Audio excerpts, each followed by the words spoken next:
joined now by South Carolina Governor Nikki Haley. Governor, good morning.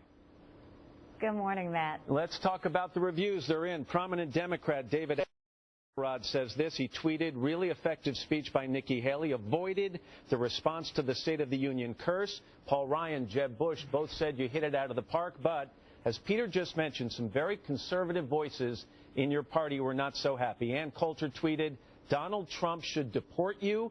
Laura Ingraham said the country is lit up with a populist fever, and the GOP responds by digging in, criticizing the GOP candidates, dominating the polls, not smart. What's your response? Well, look, I respect all of those people and understand their opinion, but, you know, I disagree. I think that a lot of what we're trying to do is say those angriest voices are not helpful. You know, if we have citizens who are law-abiding, who love our traditions, who do everything to be productive citizens in America, they should feel welcome in this country. I am not saying that I believe in illegal immigration. I don't. I've always said that. But I do want us to be more inclusive and understand the reason that this country is so great is because of the fabric of America is made by immigrants. But I just want to be clear here that when you were talking about those loudest voices, those angriest voices, in that context you were referring to Donald Trump, correct? He was one of them, yes.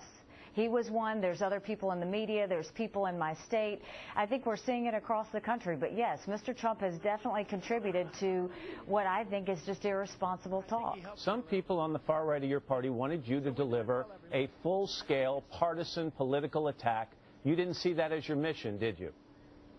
That wasn't me. That's not me. I think that it's important for us to look in the mirror. I think Republicans need to understand that they, too, are responsible for the status of where we are in the country. I mean, look, President Obama has divided our country in ways we've never seen before. We're seeing disastrous things with health care, education, the economy, the national security. Right. But Republicans need to understand there are things that we could do better that would help strengthen our country. And I think it's important that Republicans look in the mirror and realize we also are to blame. The attention you're getting in the wake of this speech is making you or cementing your place as a leading candidate for vice president in your party. On a scale of 1 to 10, Governor, how interested are you, 10 being the most? I really haven't thought about it, and I know that people in the media don't believe that, but I was given an opportunity to say what I think, and I appreciate that from Speaker Ryan and Senator McConnell. Well, you mentioned Speaker Ryan. Speaker Ryan didn't really want the job as Speaker, but for the good of his party, he took it. You're saying you really haven't thought about the position of Vice President. For the good of your party, would you accept it? If a candidate wanted to sit down and talk, I would sit down and talk. I think that that's a big decision. It's a family decision.